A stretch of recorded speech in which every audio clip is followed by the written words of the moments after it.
Bueno, chicos y chicas, la idea del encuentro de hoy es conversar un poco sobre patrocinio y representación. Vamos a comenzar a ver escritos y vamos a terminar de ver un tema que quedó pendiente de la clase anterior, que es la estructura de los escritos judiciales y quién lo firma en cada caso. Lo de la firma lo podemos ir viendo y conversando a medida que vayamos viendo diferentes ejemplos de encabezados según la modalidad de presentación. Pero bueno, vamos primero a cerrar el tema escritos, que es importante que ustedes comprendan. Por ahí el tema es un poco más abstracto, pero es importante que se pueda comprender el tema de la estructura. Porque esto que comentábamos hace unos momentos de la demanda civil, fíjense, ¿no? Y de los elementos extrínsecos, tiene que ver también con esto de la estructura de los escritos en general y cómo lo que vamos a ver en general para todos los escritos se cumple también en el escrito de demanda civil. Adelante, Rochi. Bueno, vamos a terminar un poco lo que comenzamos el miércoles con Guille. ¿Se acuerdan que hablamos de presentaciones electrónicas y de escritos electrónicos? Por ahí es lo que comentábamos recién, en abstracto pareciera como que no termina de cerrar la idea, por eso le dimos también relevancia al tema de hacer en vivo la dinámica de hacer una presentación, ingresando con el token, a la página de notificaciones y presentaciones electrónicas. Para comenzar, les voy a hacer una pregunta ya a ustedes, porque los veo algunos un poco distraídos, otros sin cámara, así que no sé en qué andarán, si están ahí o no. Eh, eh, Simplemente a modo de disparador. ¿Se acuerdan que hablamos de la diferencia entre escrito y presentación electrónica? No había quedado claro, lo volvimos a repasar. ¿Alguno será tan amable o alguna de comenzar haciendo esa diferencia? ¿Cuál es la diferencia entre escrito y presentación? ¿Se acuerdan?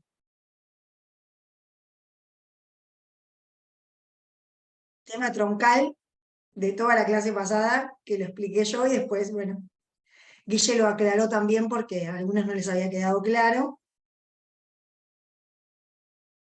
Dijimos que el escrito era el de soporte papel que llevaba la firma hológrafa y el de presentación electrónica era la presentación de este mismo escrito, pero hoy a través de la plataforma de presentaciones electrónicas.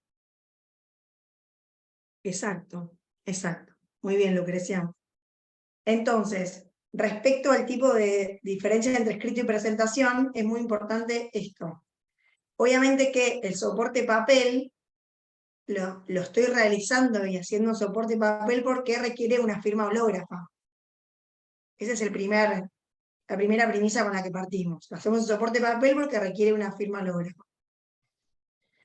En segundo lugar, que también fue un disparador de la clase anterior, esto de cómo la Corte fue avanzando en materia de regulación de notificaciones y presentaciones electrónicas a través de la confianza en los abogados y abogadas que aclaraba Guille. Entonces, se fue avanzando en materia de regulación, depositando esa confianza en los letrados, y esto lleva otra cuestión más, que obviamente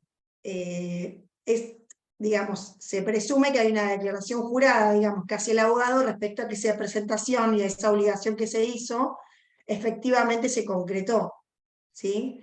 Por eso también había surgido la pregunta de qué pasaba, digamos, si el órgano lo pedía. Bueno, porque también tiene el carácter de asunción de depositario, digamos, el abogado de ese escrito, ¿sí? Asume las responsabilidades del depositario. Entonces se dan estas tres cuestiones cuando hablamos de soporte papel, y esa es la diferencia entre escrito y presentación.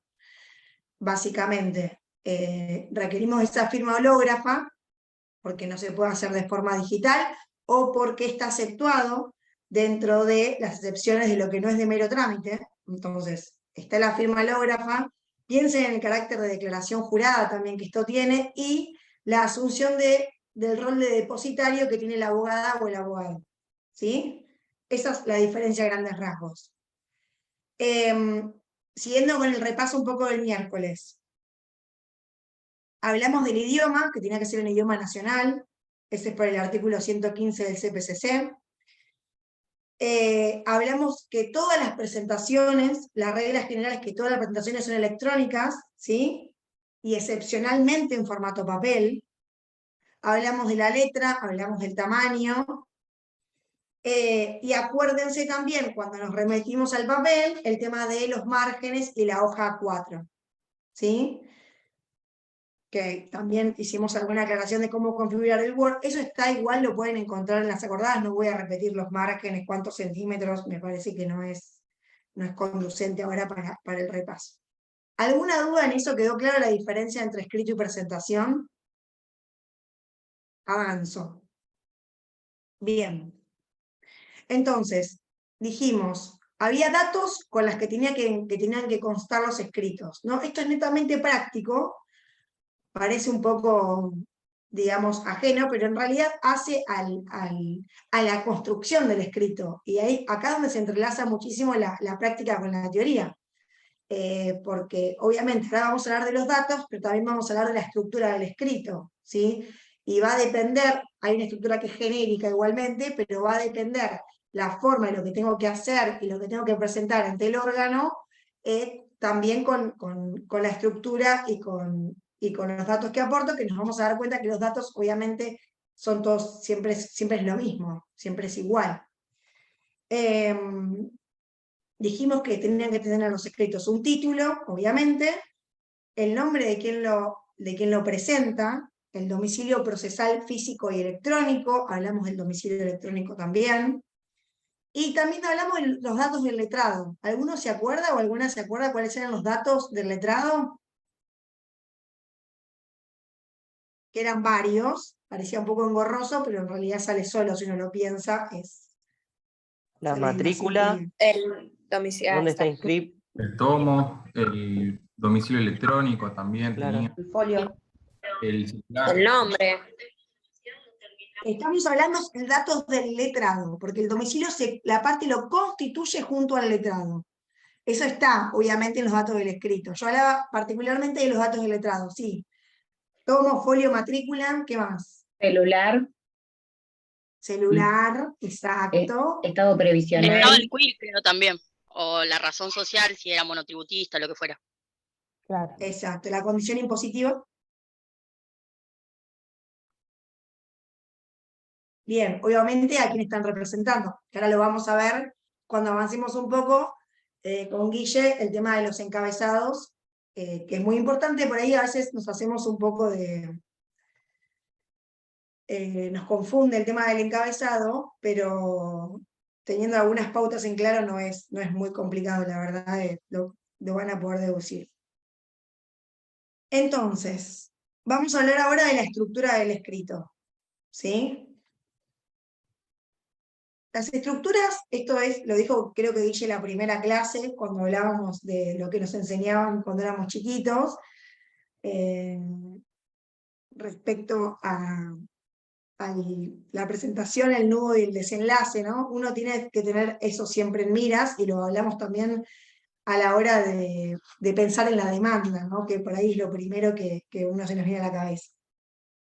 La estructura del escrito genérica es más o menos siempre la misma, ¿no? Por eso se llama genéricamente. Después va a depender si estoy interponiendo un recurso, o haciendo una demanda, o haciendo un recurso extraordinario. Todos llevan un título, ¿sí? Esto es, por ejemplo, no sé, me presento, interpongo recurso de apelación, me presento, apelo astreintes, me presento, constituyo nuevo domicilio, etcétera, etcétera, etcétera. Si estoy presentado, obviamente no me presento, directamente pongo el título de lo que estoy haciendo en el objeto de ese escrito. Después del título es a quién va dirigido. ¿Sí? Primero, el título como presentación, lo más claro posible, ¿no? Eso también hace a la buena práctica procesal, que estoy presentando. Y segundo, a quién va dirigido. Esto puede ser señor juez, señora jueza, excelentísima cámara. Hay gente que directamente pone señores jueces de la cámara, excelentísima no lo utiliza. No es necesario utilizarlo. la Corte sacó una acordada que fue sacando también digamos, esa forma de comunicarnos que enaltecen ciertos lugares del Poder Judicial que no es necesario, entonces excelentísima o vuestra señoría es a criterio de cada uno, no es que no los tienen que usar, pero no es obligación, digamos. O la SCBA, ¿no? Según a quién vaya dirigido. El encabezado, que esto es lo que más problemas trae, por eso ahora vamos a específicamente quedarnos en el encabezado. Dentro de la estructura del escrito, creo que lo que más problemas nos puede llegar a traer es el encabezado, el objeto y las firmas, ¿no? Es como lo que más trae por ahí duda y complejidad. El encabezado, digamos, la parte que se está presentando, con qué domicilio lo hace, ¿sí? Y en calidad de qué, ¿sí? ¿En carácter de qué? Eso es sumamente importante, ¿no? Si uno es apoderado, si es patrocinante, si es representante legal. Ahora vamos a ver las diferencias. El objeto, sinceramente, yo trabajé tanto en el Poder Judicial como por afuera, me parece el objeto lo más importante en un escrito. Que sea claro y conciso es muy propio del 330, obviamente, que es el ejercicio, la práctica profesional de cómo hacer la demanda, pero para mí es para todos los objetos, digamos.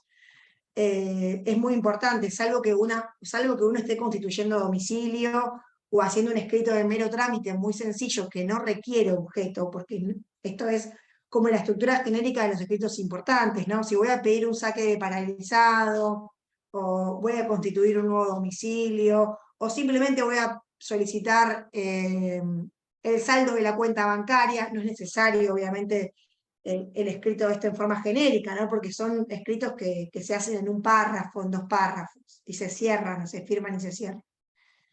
Todos los demás escritos está bueno que el objeto sea claro. A veces uno lee los escritos, no entiende lo que la parte está solicitando, ya sea desde el lado del órgano o al contestar una demanda, por ejemplo. Entonces siempre nos remitimos al objeto. Es un lindo ejercicio, ¿no? Dejar en claro por qué estamos haciendo esta presentación. ¿Para qué? ¿Cuál es el objetivo? ¿Sí? Así que eso, el objeto que sea claro y conciso, obviamente que no es más que un párrafo también, ¿no? Pero a veces en un párrafo decimos todo.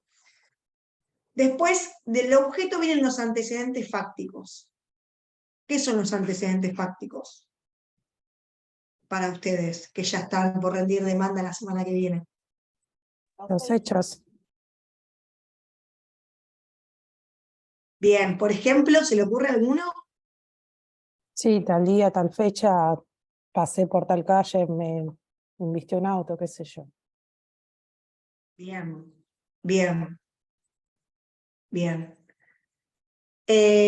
Acuérdense de contar los hechos que sean conducentes, ¿no? Si estamos hablando de la demanda, que justamente van a rendir la semana que viene, cuando hablamos de conducente, que tengan que ver con los fines de lo que estoy pretendiendo, ¿no? No contar cuestiones superfluas que no hacen al resultado que yo quiero obtener en esa contienda, ¿sí?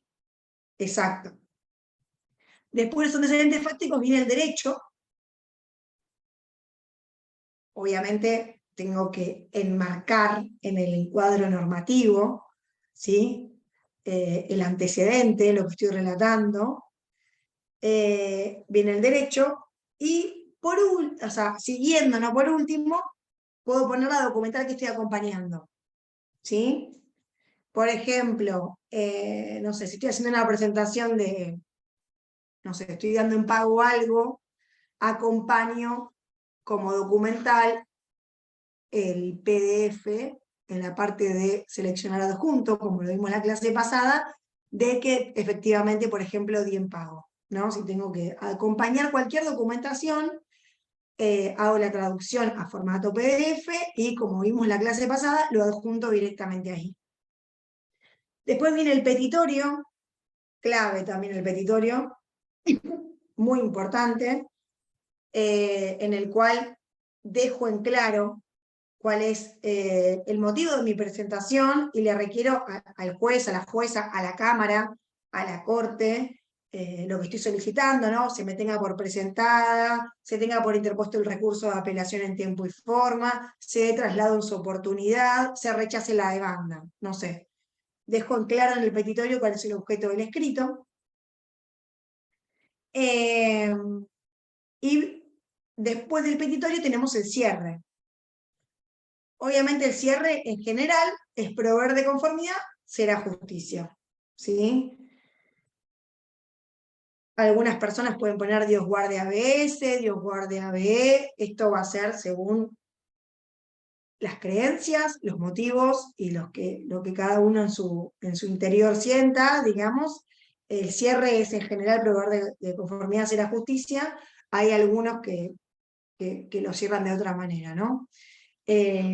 Obviamente es también de una buena práctica procesal y de una forma correcta de dirigirnos al órgano, siempre darle un cierre, ¿no?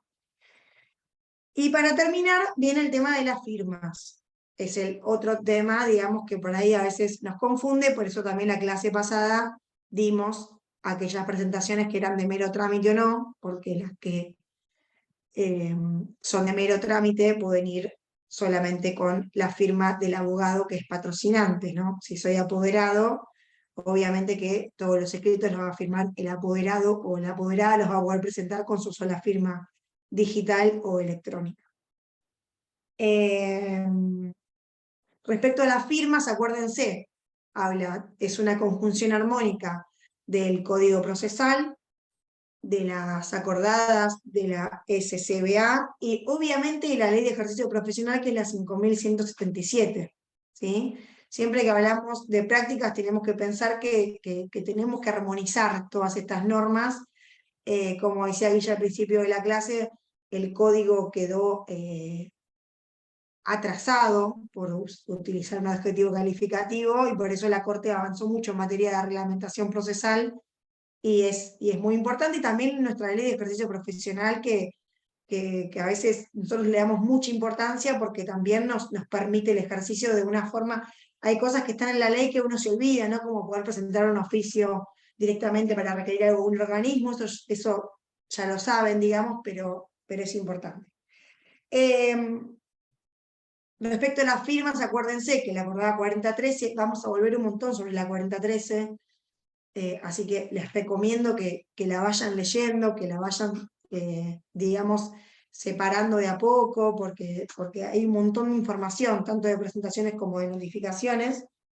El artículo 1 también dice eso, que todas las presentaciones deben ser en soporte digital, perdón, y por eso la traigo a colación al momento de la firma, porque dice que tienen que ser rubricadas de forma electrónica o de forma digital, ¿sí? Eso en cuanto a la estructura genérica del escrito, Guille. No sé si alguno tiene alguna duda o tiene alguna consulta respecto a lo que hablamos al principio de los datos que tenemos que presentar. Me parece que eso no requiere demasiada complejización, pero bueno. Y si querés, Guille, seguimos con lo que hemos pensado. Bien, a ver, la hora está bien, 1:30. Vamos a hacer una introducción a lo que tiene que ver con los aspectos prácticos del patrocinio y la representación procesal. Así que lo que vamos a hacer es dar un poquito de contexto teórico y después vamos a ir viendo cómo funciona en la práctica.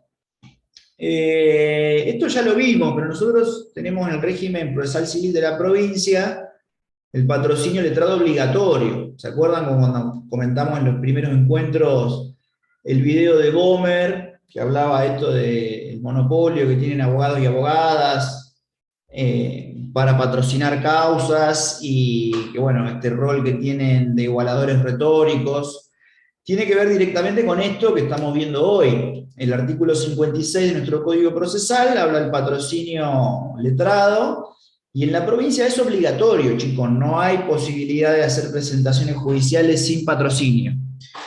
Hay alguna que otra excepción cuando se solicitan cautelares urgentes, pero bueno, va con la carga también de en 24 horas conseguir un patrocinio. O sea que por uno u otro camino todo termina en la necesidad del litigante de contar con un abogado de la matrícula que lo patrocine en las causas judiciales. Entonces, partiendo de esa base, las modalidades de intervención pueden ser dos. Una es, estamos hablando desde la óptica del litigante, ¿no? Por derecho propio, o sea, con el patrocinio de un abogado o abogada de la matrícula, o se puede intervenir en juicio por representación. Y la representación puede ser de tipo legal o de tipo convencional. Y acá me voy todavía más atrás, ¿no? Acá tenemos que repasar las normas de derecho civil, privado 1 o civil 1, según el tipo de plan de estudio por la época. Cuando en aquella materia hablaban de representación, había dos modos de actuar a nombre de otro. Uno es por derivación directa de la ley, ¿no? Y la otra es de modo convencional. Y esto lo habrán visto también en contratos, el contrato de mandato y el poder. Pero bueno, lo que nos tiene que quedar claro de entrada es que hay dos maneras de actuar en juicio. Repito, por derecho propio con el patrocinio letrado de un profesional o una profesional, o bien por representación, o sea, a nombre de otro, ¿no? Porque la parte no es el representante, no, la parte es el representado. Eso creo que está claro, ¿no? Entonces, sigamos avanzando sobre ese piso. Ahora bien, esa representación, o sea, actuar a nombre de otro, puede tener lugar de dos maneras. En virtud de la ley, y esta es la representación legal, o en virtud de una convención o contrato, y esta es la representación de tipo convencional, que básicamente se expresa a través de un poder que surge del contrato de mandato. Esto no me voy a explayar demasiado, porque lo habrán visto en privado 3 o civil 3. El contrato es el mandato, donde una persona se obliga a realizar ciertos actos a nombre de otro. Y el poder es un acto unilateral, de una manifestación de la voluntad de tipo unilateral, que se expresa en un instrumento del cual el mandatario va munido para poder acreditar ante las demás personas que representa a aquel que otorgó el poder. Hasta ahí estamos, ¿no? Esto civil 3. O sea, el contrato de mandato es un acto jurídico bilateral y el poder es la exteriorización unilateral de la voluntad del mandante, para que eso pueda quedar plasmado en un instrumento que puede usar el mandatario para poder desenvolverse en los actos de la vida civil y que los demás le crean. Porque ustedes imagínense que yo voy y digo, no, tengo un mandato con Rocío que me mandó a comprar este auto y voy a sacar un crédito a nombre de Rochi. El tipo que vende auto va a decir, flaco, tomátela, ¿qué tenés para acreditar eso? Ah, no, bueno, tengo un poder. Ah, ahí tiene otro color. Es otra cosa. Esa es la función práctica del poder. Pero ya les digo, cuando hablamos de representación procesal, no se olviden que también hay de la legal, porque a veces en las mesas libres hablamos de representación procesal y se van de una al poder. No, pará, vamos a ir un paso más atrás. La representación es de Típica dos. pregunta que confunde, que no la pueden contestar. Entonces está bueno que lo tengan en claro desde ahora, por más que sea de otra materia, digamos. No, Guille, siempre nos pasa. Tal cual, es como que nos olvidamos por completo de las otras materias a medida que la vamos aprobando, ¿no? Hay que aplicar todo. Entonces, la representación en general y específicamente la procesal es de dos tipos, legal o bien de carácter convencional. Vamos con los ejemplos. ¿Cuándo hay representación legal? A ver, alguien que tenga fresco derecho privado. ¿De los padres a los hijos? Exacto. La de los padres respecto de los hijos es una representación de tipo legal. ¿Cómo se acredita? Con la partida de nacimiento. Exacto. Exactamente. ¿Qué otros casos hay? Ya el más fácil lo dijo Vanina. Guille, ¿querés que te comparte algún encabezado? Avísame, ¿eh? No, de momento no. Listo. ¿Cuándo más hay representación legal?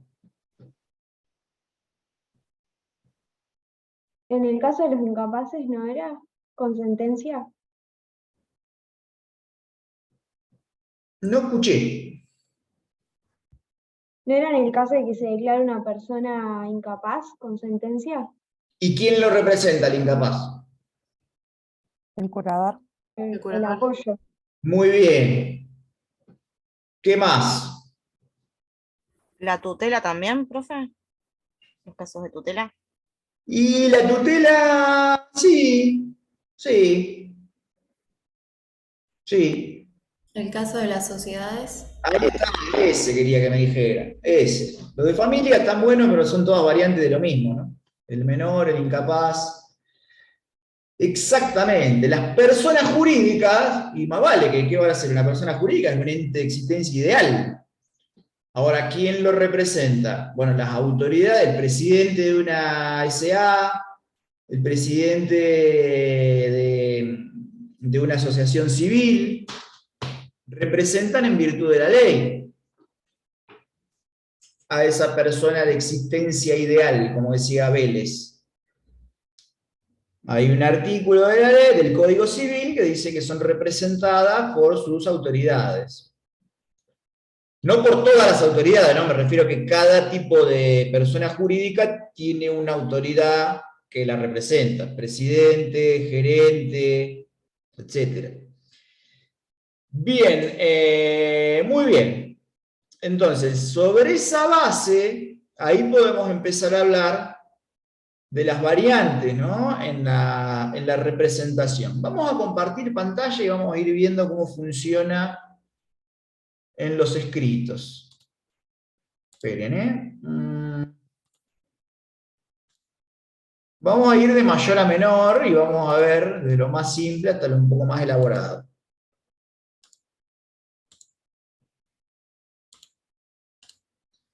Entonces vamos a empezar por los casos de intervención por derecho propio con patrocinio. Es lo mismo, no es por derecho propio, con patrocinio y por representación, no. La parte que interviene por su propio derecho lo hace con el patrocinio obligatorio de un profesional de la matrícula. Entonces, fíjense, este es el escrito, el encabezado más sencillo, y cómo podemos ir viendo un montón de cosas que contó Rocío cuando habló de escritos y de los datos necesarios que deben portar, según la acordada, sobre escritos judiciales. Encabezamiento con expresión del objeto. Inicia sucesión intestada. ¿A quién va dirigido? El juez de la causa. Nombre completo y DNI del presentante, o sea, el cliente. Cuando hablamos de intervención por derecho propio con patrocinio letrado, el autor del escrito es el cliente, no el profesional. Por más que lo redacte materialmente el profesional, el autor, digamos, ideológico del escrito, del acto jurídico que se está otorgando, es el cliente, es el presentante. Por eso que encabeza el escrito. Don Gregorio, con el patrocinio de su abogado. Domicilio real, porque es el primer escrito. Fíjense que dice, por mi propio derecho y con el patrocinio de... Y ahí podemos ver los datos de colegiación, los de tributación, los previsionales, teléfono y domicilio electrónico. Bueno, después comienza con el objeto. Acá podemos ir uniendo cosas que dijo Rocío recién, ¿no? Sobre la estructura genérica de los escritos. Todo escrito empieza expresando cuál es el objeto, cuál es el propósito de ese escrito. O sea, objeto en el sentido de propósito. ¿A qué viene esta persona que se presenta ante los estrados judiciales? Vengo por medio de la presente a iniciar la sucesión intestada de mi difunta esposa, doña Leonarda. Fíjense que es muy sencillo el objeto, no tiene gran elaboración. es adelantarle al lector qué es lo que está pretendiendo con la presentación de ese escrito. Fíjense cómo se cumple a rajatabla la estructura genérica de todos los escritos, ¿no? Se desarrolla el vínculo, la competencia, solicitud de libramiento de oficios, la invocación de normas. Luego las autorizaciones lo vamos a ver más adelante. Fíjense los elementos integrativos, ¿no?, del escrito. Y la petición, como habla el 330. Y las firmas. Este escrito lo mostramos en la clase anterior del miércoles, explicamos por qué acá lo firma solo el cliente, y eso es porque después este acto procesal se termina de integrar con la presentación en forma electrónica, y ahí es donde aparece la firma del profesional, que es la firma digital. Bien, hasta acá estamos. Esta es la manera más sencilla de intervención. Vamos ahora a la modalidad representación legal. Fíjense cómo aquí es la madre, Lorena, en representación de su hijo, Brian, con el patrocinio de un profesional. O sea, fíjense que es una representación en virtud de la ley y también hay patrocinio. O sea, acá hay una representación en favor de otra persona y a la vez con patrocinio. Lo mismo, ¿no? Encabezamiento con expresión del objeto, se señala a quién va dirigido, nombre y apellido del presentante, y bueno, al pie va a estar también la firma. No lo voy a scrollear hasta abajo porque este ya es un escrito bastante más largo. ¿Cómo venimos hasta acá? ¿Preguntas? ¿Consultas? Vamos a ir cerrando. Ahí en el chat preguntan cómo sería cuando el abogado se autorrepresenta. ¿Cómo sería cuando el abogado se autorrepresenta? Eso no existe. A ver, ¿me aclaran un poco más? Yo te doy el ejemplo de la ejecución de honorarios, Guille, por ejemplo. Ah, bueno, pero la autorrepresentación no existe, es actuación por derecho propio del profesional. Exacto. A ver, ahí no hay autorrepresentación. Si hablamos de representación es siempre a favor de otra, en interés de otra persona, porque a veces flaco favor hacen algunos representantes, pero digamos, la representación siempre es en nombre y en interés jurídico de otra persona. No hay autorrepresentación. Lo que sí puede haber, en el caso de abogados y abogadas, es actuación por propio derecho como abogado en causa propia. Acá básicamente lo que se pone es... a ver si tengo alguno en causa propia. Esperen, Bueno, se me va a complicar ahora para buscarlo. Pero acá se pondría al profesional con sus datos y diría por derecho propio, por mi propio derecho. Ojo que abogados y abogadas también podemos tener patrocinio, ¿no? En los casos de ejecución de honorarios, podría tener un patrocinante. O sea, eso es a elección del profesional. Puede ser abogado en causa propia, o bien puede también hacerse patrocinar por un colega de la matrícula. No hay ningún problema. ¿Se entendió ahí la distinción, no? Como el abogado o abogada tiene matrícula, no hace falta que tenga patrocinio. Sería la respuesta más, en lenguaje un poco más llano. Bien, hasta acá ¿cómo venimos? ¿Se entendió? Hablamos de representación en sentido legal. Ahora vamos a pasar a representación de tipo convencional. ¿Por qué? Porque acá se empieza a complicar, hay variantes. La representación convencional puede ser general para cualquier juicio o para una masa indeterminada de juicios, o puede estar determinada por la materia, pero digamos indeterminada puntualmente o con exactitud la causa. En ese caso hablamos de poder general. Fíjense el encabezamiento, ¿no? Poder general para juicios. Este es un ejemplo. Las aseguradoras también tienen poderes así. Incluso, bueno, RO también debe estar en el poder de Fiscalía de Estado. Son poderes generales para todos los juicios. Este es el que uso en uno de mis trabajos, que es para la Defensoría del Pueblo de la provincia. Obviamente, para yo poder litigar representando al órgano, tengo que tener poder. Ahora, sería medio antieconómico que cada vez que se vaya a hacer un juicio se brinde o se otorgue un poder especial. Es medio engorroso. Entonces, ¿qué es lo que se hace? Otorgar un poder general para juicios. Fíjense que habla, como todo acto jurídico en sede notarial, se describe quién es el otorgante o el compareciente, en este caso el titular de la Defensoría del Pueblo, que es el doctor Lorenzino.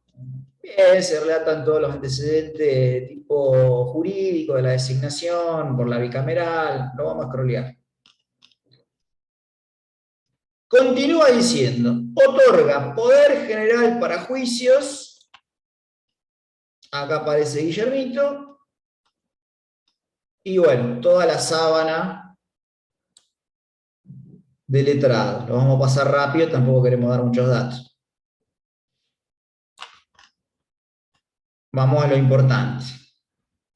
Para que en nombre y en representación del defensor, en forma conjunta, separada, alternada, intervengan en todos los juicios en los que se persiga la defensa de los derechos humanos, pudiendo realizar todas las actuaciones judiciales o administrativas que sean necesarias a tales fines, que se ventilen en juzgados federales o ordinarios, provincias, federal. A tal efecto se los faculta para intervenir en todos los asuntos judiciales o administrativos que actualmente tenga pendiente o en los sucesivos se produjeran, pudiendo recurrir ante los señores jueces de cualquier jurisdicción donde se hagan valer derechos de su representado. Bueno, y sigue. Creo que la idea se entendió. Es un poder general. Fíjense que habla de todos los juicios, de los presentes, de los futuros, que se inicien en todos los fueros, etcétera, etcétera. Ahora vamos a ver la otra variante, ¿no? Que es la de un poder especial. Y este tipo de poderes es bastante fácil de reconocer porque se mencionan los juicios puntuales. Fíjense que acá es una señora que otorga poder para que en su nombre y representación los profesionales apoderados puedan intervenir y proseguir en estos juicios. No en todos, en este. Gaitán Gloria sobre sucesión y Escribá Gloria Araceli sobre sucesión. Y listo. Ahí está la firma de la otorgante y la firma de la escriba. Nada más. Ese es un poder especial. Es solamente para el sucesorio. Ahí está. Por eso es bastante fácil de reconocer, porque nombra exactamente cuáles son los juicios en los que está autorizado a intervenir en razón de sus intereses, nada más. Y acá podemos ver un ejemplo de cómo es el escrito. Una vez más, encabezamiento con expresión del objeto, 118. ¿A quién va dirigido? Y acá el presentante es el profesional. Repito, no es la parte es esta. doña Victoria. Esta es la parte. Ahora, el presentante es el apoderado. Bien, ahora la diferencia esencial con los otros escritos es que incluye el rubro personería, que cuando se litiga por derecho propio con patrocinio no aparece. Porque como comentábamos recién a raíz de la pregunta del compañero, no hay autorrepresentación. No. ¿Cuándo aparece este capítulo? Cuando hablamos de apoderamiento, ya sea general o especial. En el capítulo de personería se hace referencia al poder dante y a su domicilio real. Fíjense que vive en otra provincia, por eso hay apoderamiento. Y en todos los casos se acompaña la copia del poder. En todos los casos. Es medio obvio, pero bueno, por las dudas lo decimos. En formato electrónico, ¿no? Obviamente. En PDF. Bien. El escrito es corto, pero también sirve para ver lo que comentaba Ro. Se replica la estructura, ¿no? Hay un encabezado con los datos. Todo escrito tiene un objeto, que es lo que está buscando realizar con esa presentación. Acá lo que hicimos fue acompañar una sesión de derechos hereditarios, autorizaciones, porque es el primer escrito, y la petición. Aunque sea un escrito sencillo, esa estructura se cumple siempre.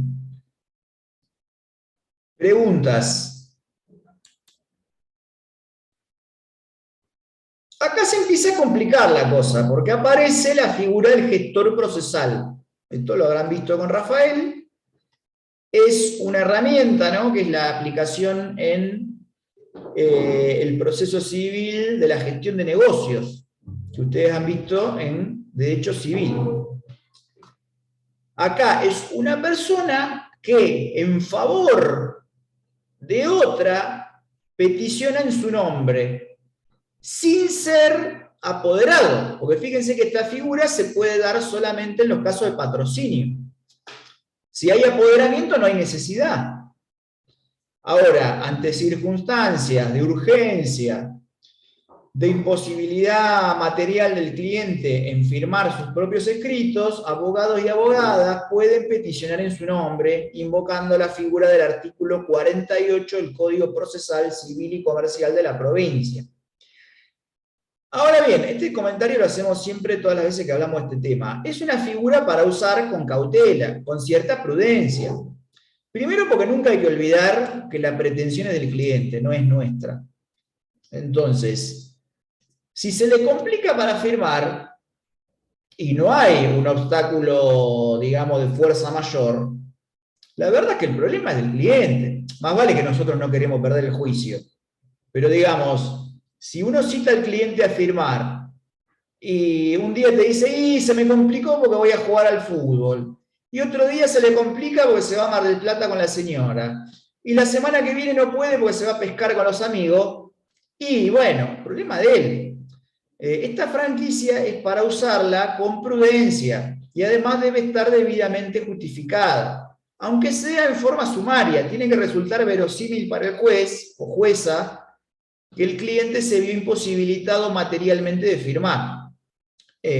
¿Cómo se hace esto? Bueno, a veces se acompañan certificados médicos que dan cuenta de problemas de salud del cliente, a veces se acompañan, no sé, pasaje o copia de los pasajes de vuelo para acreditar que el cliente se hallaba en otro país. Es para usar con prudencia y debe acreditarse, porque hay jueces que te lo rechazan si vos no das debida cuenta de por qué invocás esta franquicia. Una vez conversando con nuestro colega de la otra comisión, con Marcos Val, nos contaba cómo en muchas ocasiones rechazaba este tipo de planteos por infundado. No es un comodín que te habilita a presentar escrito a rolete sin firma del cliente, no. No lo usan así.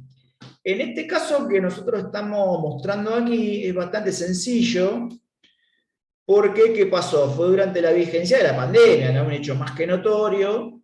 Era difícil también trasladarse de un lugar a otro, entonces la verdad que no hacía mucha falta acreditar con un soporte documental, porque la restricción para circular venía de la ley. Entonces, acá lo que hacemos es peticionar en favor del cliente, ¿no? Acá aparezco yo, en mi carácter de patrocinante de la actora, invocando la franquicia del artículo 48 y haciendo mención del ASPO que estaba vigente en aquel momento. Ahora, esto necesariamente de la mano viene la ratificación. Ustedes saben que nosotros tenemos 60 días para ratificar la gestión. Entonces, acá el cliente, no yo, obviamente, el cliente es el que viene a ratificar todo lo actuado mediante la franquicia del 48. Esto es clave y sobre todo en las cámaras que te controlan que el 48 quede completo con la ratificación. Ojo, por eso acá lo hago en la cámara, porque yo no quiero ni que baje el expediente. Porque si no la cámara va a decir, bueno, a ver, ¿qué pasó con la ratificación? Por las dudas, la presentamos directamente ante la cámara. ¿Cómo venimos hasta acá? ¿Preguntas? ¿Consultas?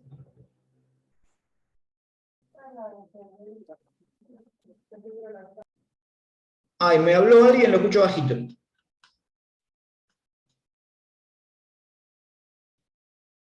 ¿No? Bueno, sigo, y con esto ya cerramos. Ahora, en los casos de patrocinio, chicos y chicas, obviamente que no...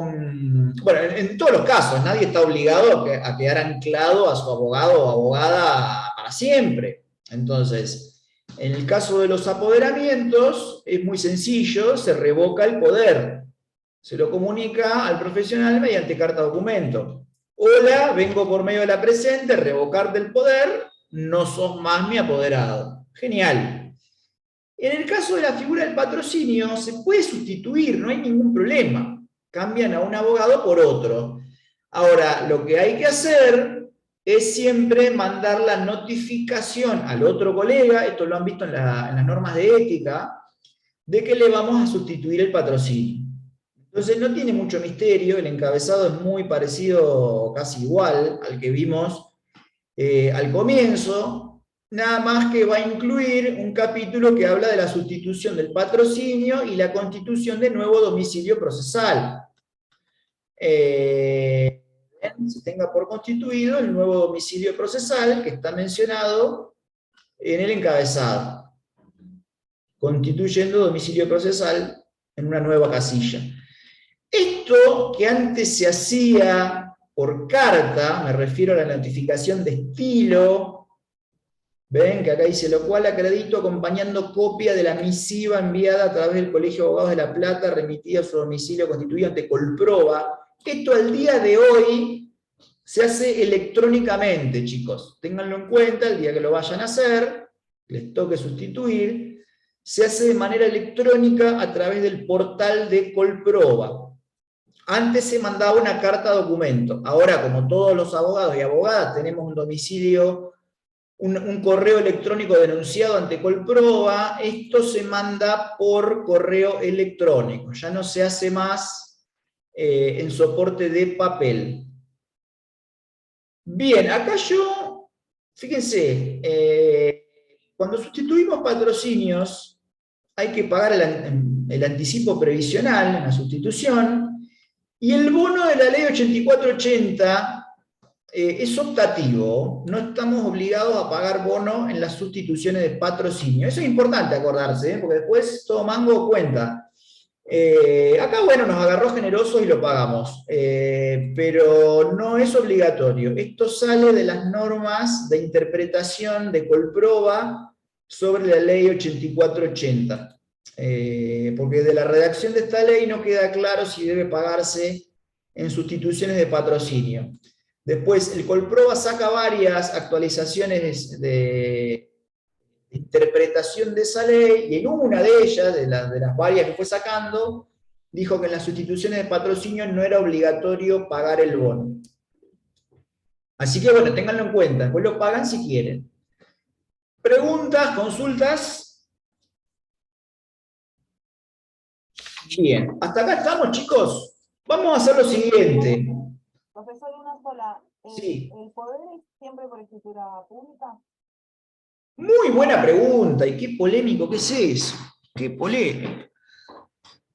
¿Qué decirles? El tema de conversación, Esto de análisis. ha dado a que varias clases, profesores se agarran de las mechas por este tema.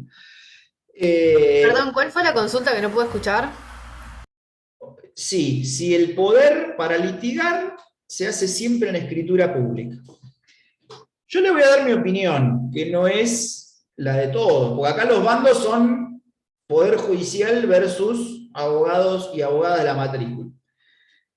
Yo le digo mi opinión. La verdad que el Código Civil y Comercial, respecto de la formalidad de los actos, introdujo modificaciones respecto del Código de Vélez. Entonces, hoy por hoy, la norma dice que el apoderamiento tiene que tener la misma forma que el acto jurídico que vamos a realizar.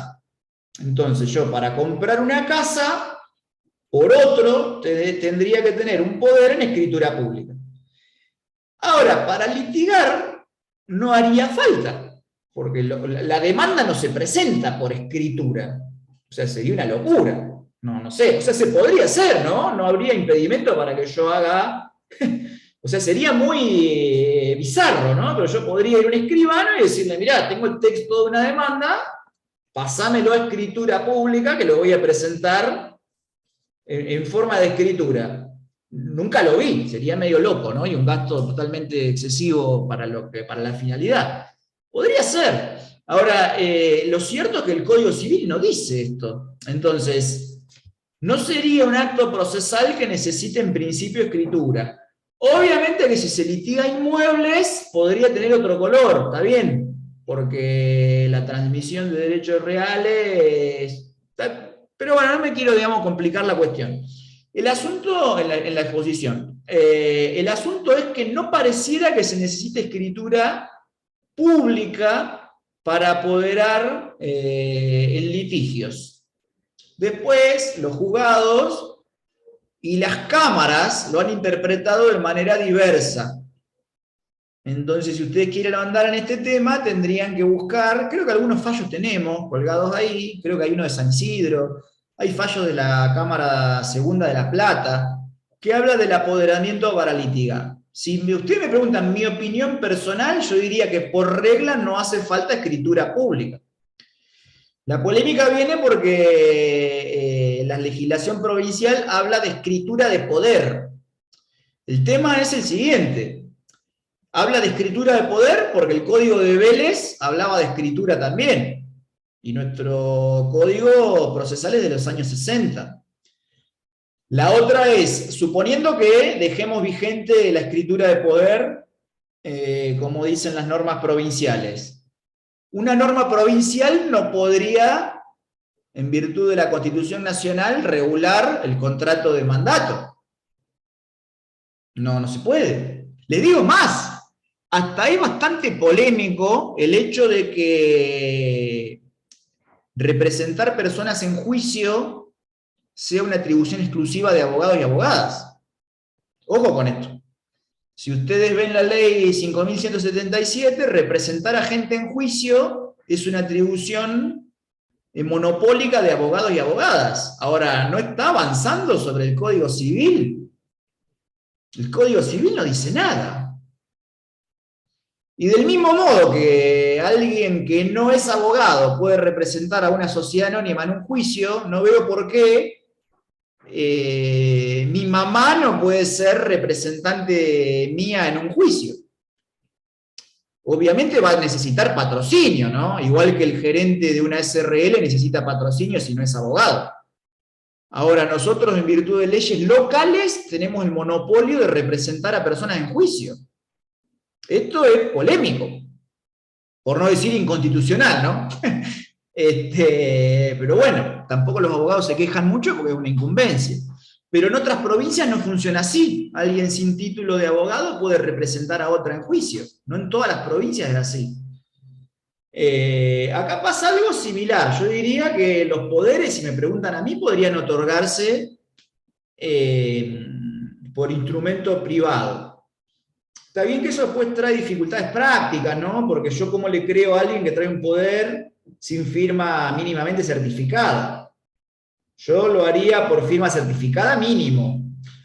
El poder no tiene problema y es un poco más costoso. Ahora, desde lo jurídico, a mí me parece que no hace falta escritura de poder. A mí me parece que no. Después, como les digo, las cámaras lo han interpretado de manera diversa. Hay cámaras que lo aceptan, hay cámaras que no. Después algunos juzgados lo aceptan, pero hacen que el cliente vaya a ratificar al juzgado el poder otorgado en instrumento particular, lo cual es medio un híbrido, porque o lo aceptás o no lo aceptás. No existe la integración del acto yendo a ratificar firma, eso es un invento. No existe. Entonces, para mí, en mi opinión personal, es que sí, que serían válidos. En la práctica, te puedo decir dos cosas. Yo mínimo lo haría con firma certificada. Y otra cosa que te puedo decir en formato práctico es que si el juzgado no me lo acepta, bueno, o lo haría ir al cliente a ratificar la firma, o lo haría ir a la escribanía a otorgar un poder. ¿Qué quiero decir? La pretensión es del cliente, uno no se puede embarcar en batallas estériles. No voy a ir hasta la Corte Suprema de la Nación para que diga si se puede o no usar un poder otorgado por instrumento privado. Porque ¿qué lo voy a embarcar yo al cliente en una disputa mía? El cliente lo que quiere es presentar la demanda y que vaya para adelante el juicio.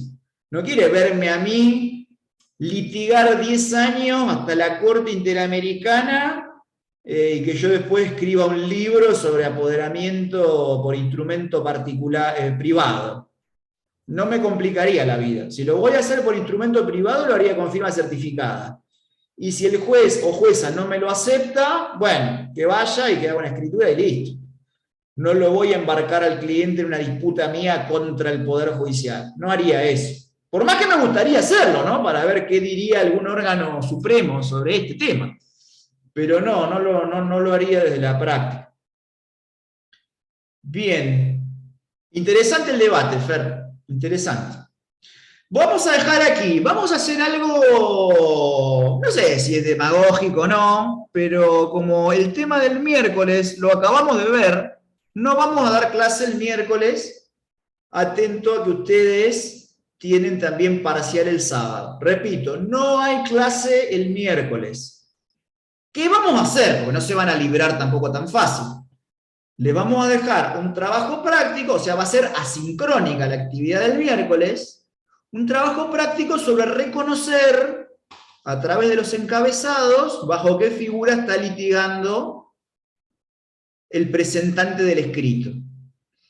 Obviamente va a ser para entrega después del parcial. O sea, flaco favor le daría suspendiendo la clase y obligándolos a que entreguen el sábado que viene, el mismo día del parcial. Entonces vamos a hacer eso. Si están de acuerdo, ¿no? O sea, si quieren tener clases, tenemos. Los escucho.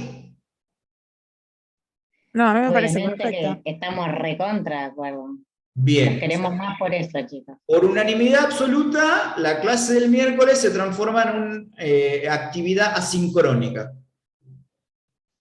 Bueno, chicos y chicas, les mando un abrazo grande. Insisto en que si hay preguntas o consultas, nos consulten o a través de la cátedra virtual o por mensaje privado a los tutores. No hay ningún problema, porque la tutoría es teoría y práctica.